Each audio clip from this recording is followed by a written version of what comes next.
And we are live, and the technology is working. So, Hugo Vickers, famed royal expert, historian, biographer.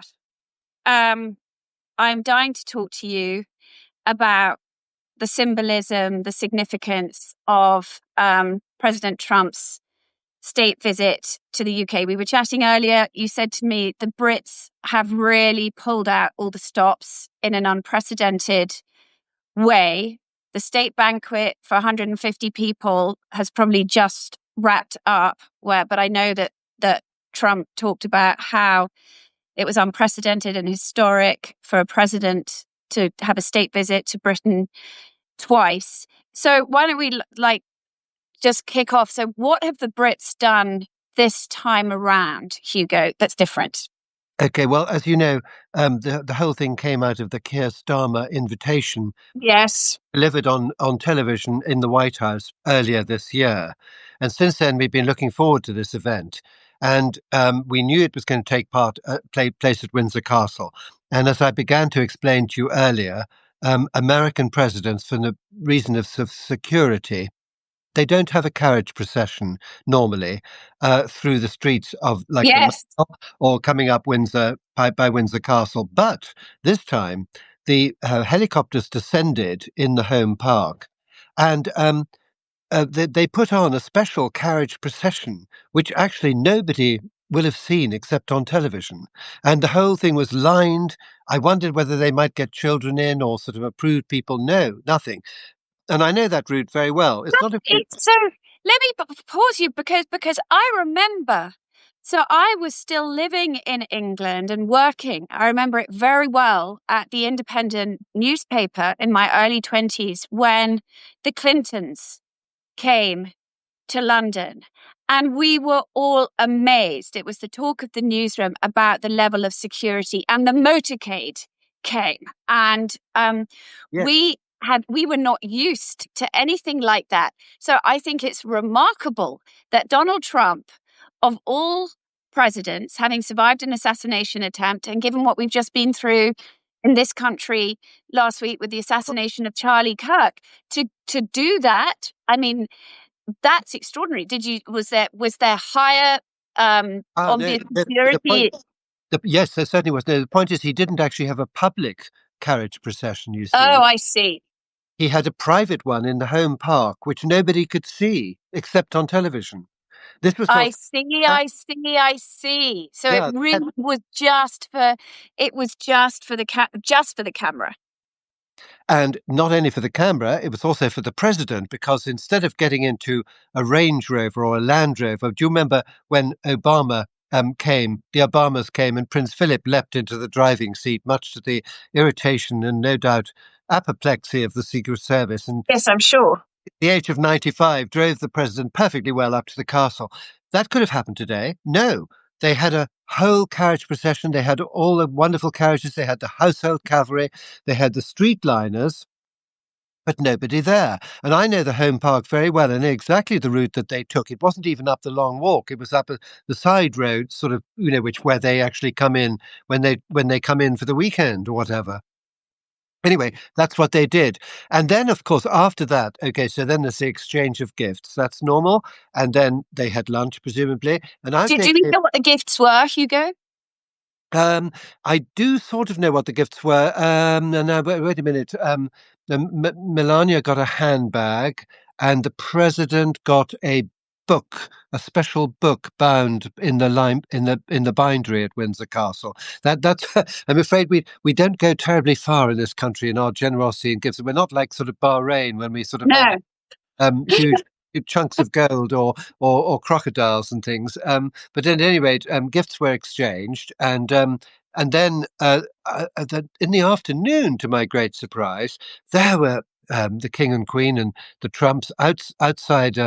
At the end of the terraces at Windsor Castle, watching a great sort of military spectacle with the beating the retreat, and then also the red arrows, doing the red, white, and blue smoke. You'll have seen it, and I mean, a fantastic display. And also, the King didn't accompany President Trump to St. George's Chapel, but he he went to lay a wreath on the tomb of Queen Elizabeth II, and then the choristers of St George's Chapel sang for him a little bit, and he was given a bit of a tour around the chapel. He was shown the stall plate, garter stall plate of Sir Winston Churchill. Now, when you saw the King giving his speech, you will, of During course, dinner. during dinner, you'll have noticed that he was wearing the ribbon of the Order of the Garter. Now, however much Trump might have wished to become a Knight of the Garter on this occasion, I'm sorry, that's not going to happen because Americans don't accept British honours in that way. What is quite amusing is that I think Eisenhower, certainly Reagan, and certainly George Bush Sr. all came back to visit the Queen after they retired and were then made honorary Knights Grand Cross of the Order of the Bath. So, Vicky, should we look out and see whether Trump sort of sails into town sometime after he's ceased to be president with an eye on the wonderful red ribbon of the Order of the Bath, which he might get? Well, I mean, in terms of pandering to Trump, this is fantastic, right? He loves this Yes, pageantry and yes. performance. It's literally made for TV, as you just pointed out.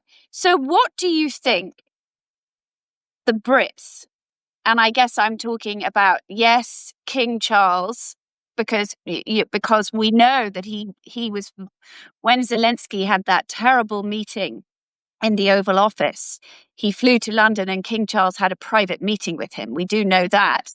So what do we think the Brits, both in terms of King Charles and the Prime Minister Keir Starmer, what do they want out of this, given that, as you say, this was really their invitation? Yes. Well, the thing is that um, yes, we put on a fantastic display today, but that's what we can do. And that's what President Trump can't do. However rich he is, however powerful he is, he cannot create a castle built by William the Conqueror. He cannot muster the carriages. He cannot produce the troops in this way. And the absolute perfection of ceremony and the style and the kind of grandeur of the whole thing. And I like to, I mean, I don't want to be cynical about it, but I think actually, that's what we can offer. And that's what we did.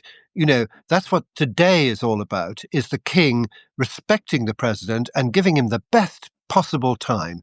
And at the state banquet, he will have had, delicious food, and he's got a wonderful long table full of 150 people. All splendid. Tomorrow is when he goes off and talks to Keir Starmer about politics, and hopefully by then he's in a very good mood. Because may I tell you that when he wakes up tomorrow morning, if I'm not mistaken, he will be in the room that they state visitors use right above the George IV gate. I remember once driving into the castle on a Garter day and seeing the King of Sweden in the window. So that's where they put them. And when Reagan came over, the Queen knew he liked to have a shower, so she put in a special shower for him. This is what's called good hospitality. The, the Can we president. just pause? Can we just pause right there? Yeah, Because most of my subscribers are American. I'm yeah. very glad for the Brits, but they don't understand necessarily British plumbing in old Okay. houses, and so the idea of putting, showers in the home I grew up in are a very, very recent addition. Yes, And exactly. you're used to everyone in old British homes. You have to stagger when you can have a bath because the hot water runs out. I mean, it's not like we don't, so the idea of putting a shower into President Reagan's sort of We guest room quarters is enormous, right? Well, absolutely. I mean, the point is, as you know, in many of a stately home, there's a sort of trip along the corridor to find the bathroom as well. Okay, It's the right. ensuite didn't exactly exist, did it? No, And nor did central heating. I mean, Evelyn Waugh. Sorry, I hope this is not going completely off well, message. no, well, we'll come back, but I think No, it's but interesting. Evelyn Waugh has a wonderful scene in one of his books in an Irish country house where the squire suddenly thinks it's getting a bit cold and he calls the butler and tells him to light the boiler. And so the butler staggers off. And after about 10 minutes, there's a most sort of tremendous thundering sound, sort of in the basement. And then later on, there's some sort of hissing sound from above, and then the radiators get lukewarm for a few minutes. And that's Yeah. all you got. Yeah. I mean, what I'm trying to tell you, you see, is that unlike in that ridiculous series, The Crown, where they showed a scene of the Queen torturing Mrs. Thatcher when she came to Balmoral, no, when a guest comes, the host wants to make him as comfortable as possible. So when the Queen heard that President Reagan liked to take a shower, she commanded that a shower should be put in his presumably ensuite bathroom. So maybe Right. President Trump will also have the benefit of that shower. But what I really wanted to tell you was that tomorrow morning when he wakes up, he will look right down the long walk, and he will be looking out of the battlements of Windsor Castle, but he'll be looking over basically a garden, because by the time George IV changed the castle and made it as spectacular as he did, there weren't marauders sort of beating at the door, with in the way that they did in the past. It was a sort of peaceful time. So there's this beautiful vista. And if he looks far enough, he will see George III on the copper horse at the end of the long walk. I mean, how can you offer anybody something quite so spectacular as that? It's fantastic. So, all right. So this is all the build up Yeah, before he has a chat with Keir Starmer. But the reality is, this is a really tricky time. Peter Mandelson, yeah. the ambassador to Washington, was fired last week over emails that emerged between him and Jeffrey Epstein that I must say I was quite surprised to read. Not because Peter Mandelson had done anything wrong. It was a sort of a lack of judgment, shall we say. And obviously there's a lot of there's a lot of news in this country, a lot of and I've reported on a lot of it, calling for the transparency around the Epstein files. Trump is clearly very annoyed about this and would like to change the subject, but when he gets to England, I gather there was a big projection on of Trump with Epstein on the walls of Windsor Castle. How was someone able to do that? Well, I must say that was quite extraordinary. I mean, I did really like people protesting, but I did think it was rather ingenious that somebody should hire a hotel room and then project straight onto the castle. Normally at Christmas, there are some wonderful Christmassy scenes projected onto that very tower. And so somebody must have seen that and seen the possibility. They were arrested because obviously Right. you can know exactly where they were coming from, but they made their point. And in a way, actually, I mean, wouldn't it be better if people did their protesting by projecting rather than the other things that they do? But Right. yes, there was all Fair this, point. Very fair point. and of course, I don't know whether you would agree with me or not, but the timing of the releasing of the Mandelson emails and Christmas messages and birthday messages to Epstein did seem to be rather sort of well timed from the media point of view, don't you think? No, I don't think there's anything sinister at all about that. I actually think that was the lawyers for Epstein's estate responding to the Okay, request from Congress. came out. There Yeah. was nothing to that. And then the oversight committee just putting them out there the moment they got them. So that I don't think there was Uh, any no, okay, strange uh, timing. but the thing which is interesting is, I mean, I think Mandelson probably was rather a good ambassador, but of course, So that's I think the tragedy.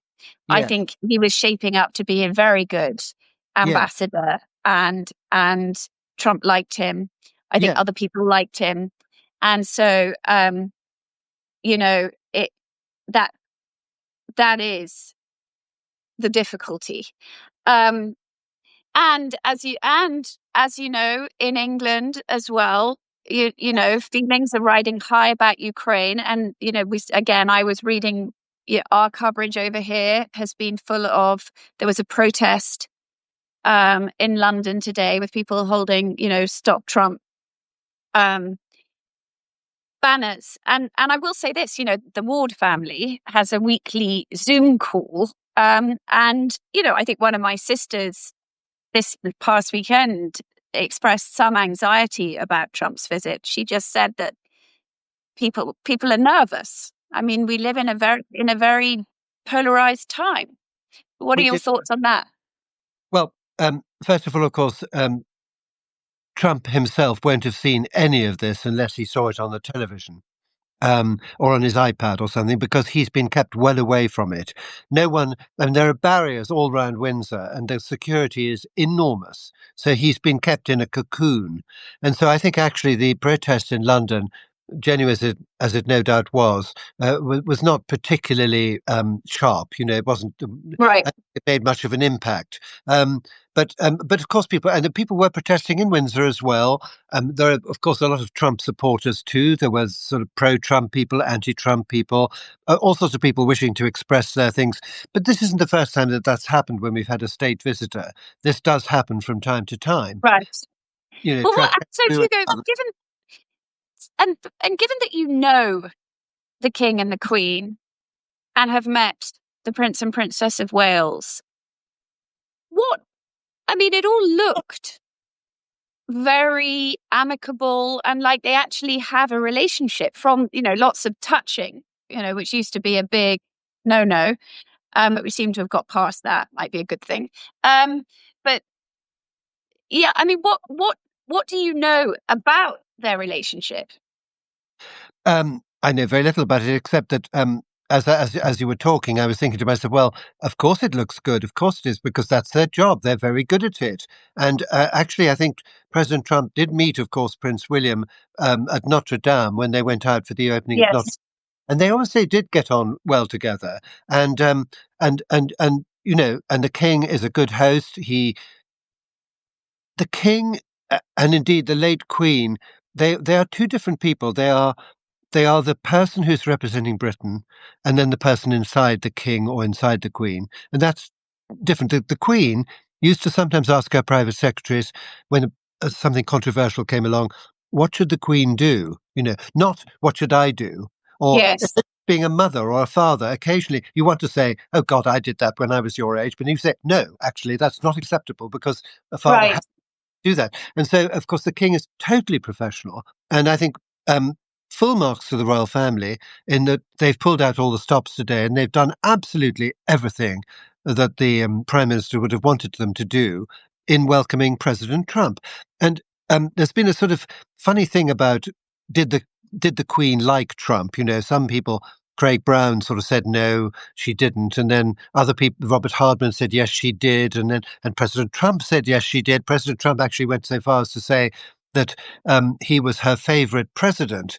I've been asked about this a few times, and do you know what? I reckon the Queen sent every president home thinking that they were her favourite. Don't you think? Well, I think a lot of things when I hear that. That tells me an awful lot about Donald Trump and No, but I think less about the Queen. The Queen But enjoyed meeting him. I mean, and she kept him the first time she met him when he first came to Windsor, which wasn't a state visit. She kept him for about 40 minutes longer, but I'm sure she enjoyed examining this well, phenomenon. he is. You He know, is. fascinating. Yes, I mean he is.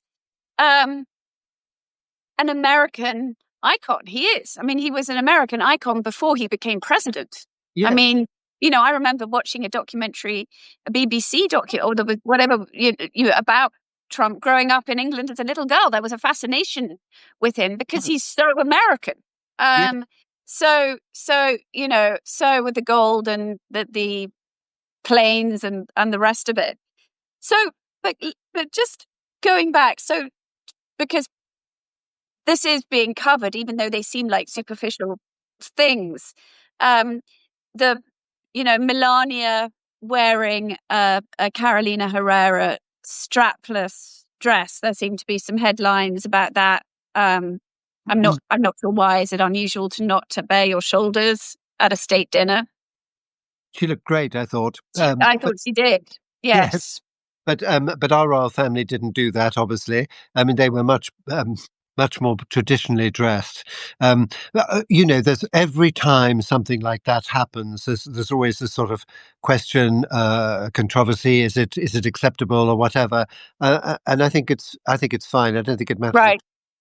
And obviously, I mean, the other thing that was very notable was the prominent busy role played by the Prince and Princess of Wales, and you saw Yes, Trump being so effusive about Kate and saying, how beautiful and healthy she looked. And I am reminded, Hugo, I don't remember if you remember this, but when Trump was asked not so long ago about what to do with Prince Harry, whether he should be expelled from this country oh because yes, of its drugs record and all the rest of it.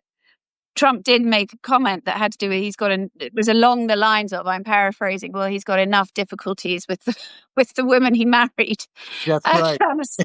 So actually that probably, that might have made him quite popular in the Wales's household. I don't know. But I Well, was struck. yes, I mean the main thing is I think the going back to the sort of protocol of a state visit. If you want to give him a really good time, the king will do what he does.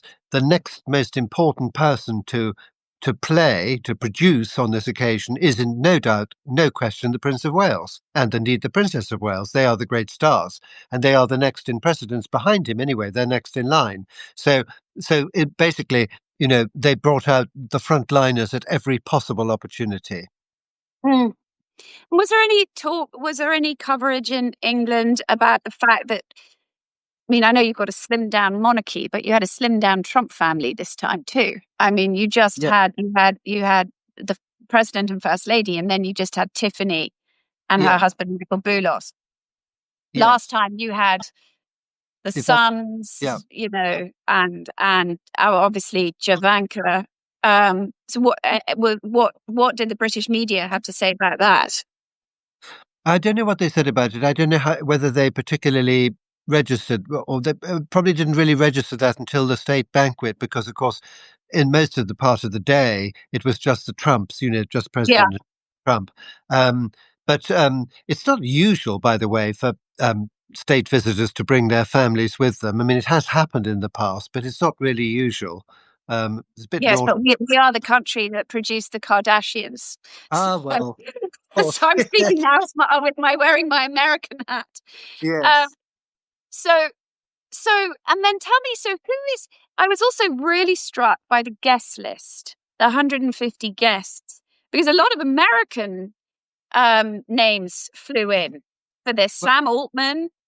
Aren't there Um, a lot of tech people? I mean, sort of high tech, important people. And Rupert Murdoch apparently was there as well. I thought that was fascinating. Yes, So, given that he and Trump are in the middle of this enormous lawsuit over what the Wall Street Journal right. publishing what they claim is the Trump sketch in the Epstein birthday book, Oh, and yeah. Trump said no, and it's this massive lawsuit. So that was a curious. I mean, does Trump get a right of refusal off the guest list? I would, I, I don't know, but I would suspect yes. I would think he probably, it would have been put past him or past his office anyway. Um, but the thing about a state visit is it's also, I mean, the main message is really is conciliation. So maybe having Murdoch at the table, not a bad thing. Maybe they had a chat later and maybe things could be That sorted. that's what I'm wondering. Yes. Was that a very clever on somebody's part? Well, it might seem to be, mightn't it? I mean, and I think that's the great thing about a state visit. I mean, this today, Wednesday, is all to do with ceremonial and diplomacy. Tomorrow is politics. I mean, Melania, of course, is going to have the great fun of going around the doll's house, which no doubt you've seen at some point, Queen Mary's doll's house. If not, Yes.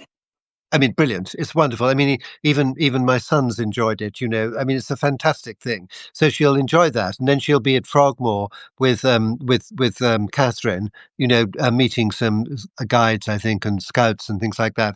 So she'll have a quite a nice time with that, doing that, while he goes off to Chequers, because he's only staying one night in the castle, and then tomorrow off he goes. He takes his leave, as they say, of the king and queen in the morning, and off he goes to Chequers, and then he flies out, I think, that night.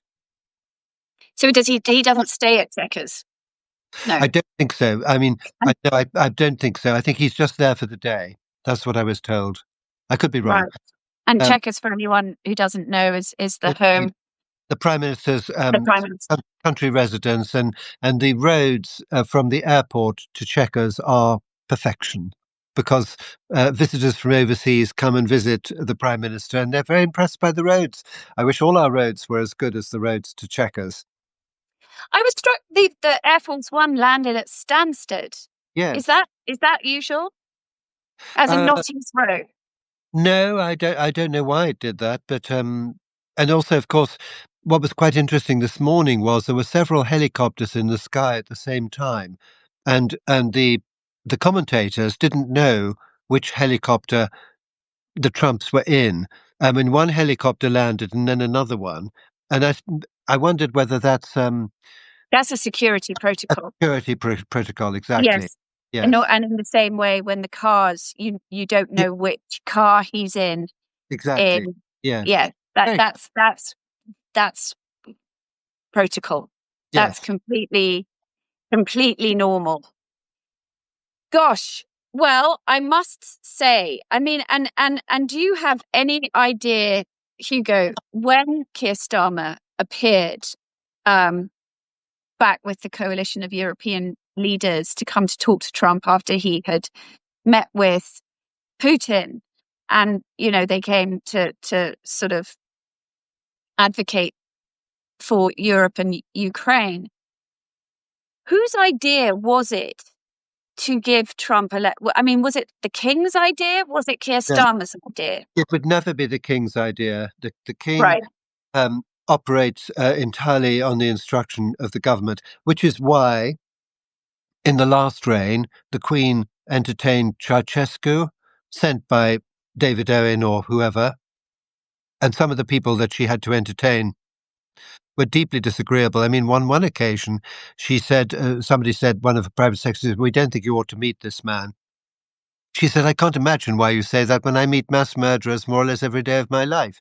She's had to entertain Obote and President Armin to lunch, people like President Makarios, all these rather controversial figures. She was very used to it. And that's what the royal family do. They they act on behalf of the government. So they are really a sort of an amazing ace in the pack, which can be brought out from time to time. And the king, I mean, theoretically, he could disagree and refuse to do it, but he's not going to do that. I mean, there was a little bit of a scuffle when he was Prince of Wales when he didn't attend the President of China's state banquet because he didn't like what was going on in Tibet. And I remember thinking at the time, actually, that's totally wrong of him because supposing he'd suddenly become king, supposing the British government had wanted to send him out to China, he might have refused to go, or the Chinese might have said, well, he insulted our president. We don't want him. That would have been Mm. disastrous. So they have to be above politics. And So, I mean, so what sorry, did you think of his speech? What did you think of his I, toast, President I, Trump? I thought his speech was very good. Um, on Newsnight, which I watched in the funny interim between our two talks, Duchess. somebody was saying there that they thought it was incredibly brave and very admirable of the king to have actually mentioned Ukraine in his speech, actually highlighting it. That is quite political. Funny enough, I thought Trump's speech was better. I thought Trump's speech was really generous, and I don't know who wrote it for him, but it was full of sort of wonderful literary allusions and historical examples, and incredibly praising to But the I know when he said sort of Kipling, one of a yeah, kind. yes, you know, but Yes, but I, and Hobbes. Yes. but I thought to myself, listening to that speech, goodness me, wouldn't the king have liked his father to have said the things that Trump said about him? Because he was always kind of rather in awe of his father and always looking for his approbation, which never really came, which was rather sad. No, and I mean, in the same way that the Brits are very good at pageantry, Yes, so is this American president. I mean, he also yeah, knows how to deliver a line. I mean, yeah. he does. So I wasn't surprised, and I think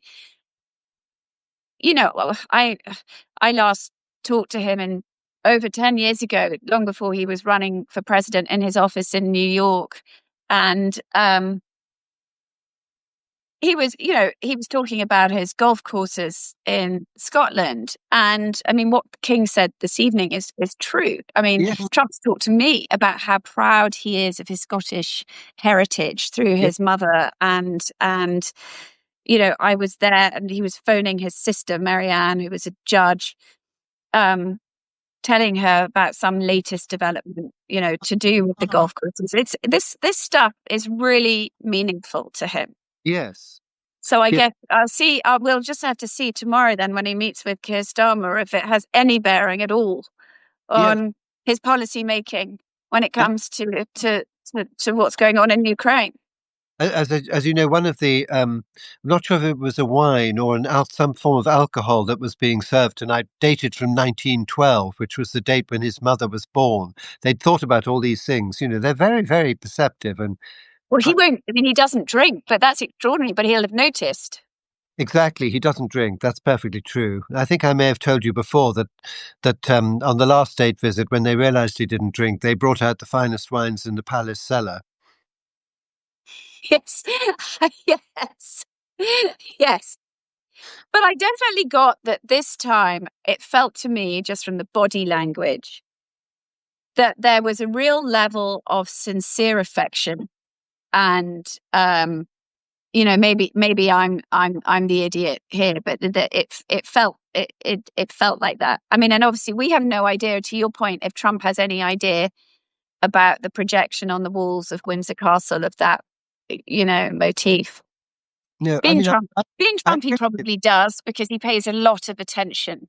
Yes, Uh, well, I mean, he'd be used to it. I mean, he'd be used to yeah, it, but the point is, I think that I agree with you. I think the royal family, more than earned their keep today. They all behaved incredibly well, and I think it's been. I mean, I would say if I thought it hadn't worked well, but I really yeah. think it worked well today. I think it worked. I don't. I think everybody will have gone to their various beds thinking that wow, we really pulled it off. We've done it properly, and everybody has enjoyed themselves, and that's what it's all about. And The is first it surprising to you that Prince Edward and Sophie were not there? Princess Prince Anne? Edward is abroad. He's Okay, abroad somewhere, and so maybe that's why Sophie was there. Princess Anne was there. she Um, was. He was, and the Gloucesters were there. And as you probably know, we've just come out of a rather extraordinary phase in the royal life, which was the mourning for the Duchess of Kent. And Yes. the funeral was yesterday, the Requiem Mass, and it had to be before the state visit because the royal family couldn't be in mourning during the time of No. the state. And I went to that Requiem Mass, and they were all there, all the ones who were in England. And it was the most incredibly moving occasion and unifying between the Catholic Church and the Protestant King. There was a message from the Pope. And it just, I can't tell you, I'm stunned by it. It was just unbelievably. Somehow the Duchess of Kent in death did sort of somehow perform an extraordinary unifying service. And I think everybody's been very, very touched by that. And Yeah, so, she was very, very religious, and she was, and a Catholic of the family, really. well, she became a Catholic in 1994, which was considered kind of controversial and worrying at the time, but it passed by perfectly well because everybody behaved very well about it. And, but then again, that her sort of, her whole way of towards the end, later on in life, she surrendered all the duties that she'd done so incredibly well, asked the Queen's permission, could she surrender them, and could she go off, and found her métier teaching children music, and she set up this wonderful charity, Future Talent, which is to support youngsters who needed a bit of musical tuition or something. The point I'm saying in a general sense is that what has appealed to people about her was that, unlike so many people in public life, she wasn't seeking the limelight for herself. In fact, she was rejecting it, and she was stepping back, and she was going into something. She was just Mrs. Kent, and they didn't know. Probably only now do they realize, oh my goodness, that was her. Yeah. Quite extraordinary. And Hugo, just what about the health of the king and the health of Catherine? Um, Uh, honest, honest answer is I don't know. People say the king's much better. Other people say, oh, no, he's never going to be better. He's just going for it and doing as much as possible. He looked pretty well. I saw him at the Requiem yesterday, and he looked very well, I thought. And he seemed to be perfectly well today. And it was quite a long day, if you think about it. Yeah. All the carriage processions and lunches and then beating retreats and state banquet. It's a lot to go through. He did that very well. And Catherine, well, let's hope. I mean, she looks stunning. But she's terribly thin, and also, also, which you'll understand better than me. But how on earth did she stand on sort of heels about 4 inches? I know. I was looking at that, and I'm always in shock and awe when I look at Melania Trump's shoes, Yes. because I mean, I don't know. I wouldn't want to do that, I have to tell you. But yes, no, I did see all of that. So, and Hugo, and tell me, what are you writing now? Well, I'm sort of, but I'm going to fudge that question if I may. I've just Yes. reissued my book about Prince Philip's mother, who was another member of the royal family who literally just devoted her life to service, and I'm delighted to say that that's come out. That's come out again, and I'm coming to America in March. Hope to see you, if not before. Yes. And we'll be giving some talks about her. She, of course, went to Athens and set up a nursing sisterhood and dressed like a nun. She wasn't a real nun. Her mother said, "What can you say about a nun who smokes and plays canasta?" But nevertheless, she did her best to be practical anyone who ever gave anything to her, she just gave it away to the poor. She set up orphanages and things, and that was amazing. And then the other thing I'm a bit involved in is there's a wonderful film coming out called The Bitter End, which is all about what Metro Bloom did to the Duchess of Windsor. Joan Collins playing the Duchess, Isabella Rossellini playing Metro Bloom, and I think that'll be very exciting. Oh, how fabulous! Yes, and I've seen a bit of filming, and I'm not allowed to say anything, but I look forward to that one.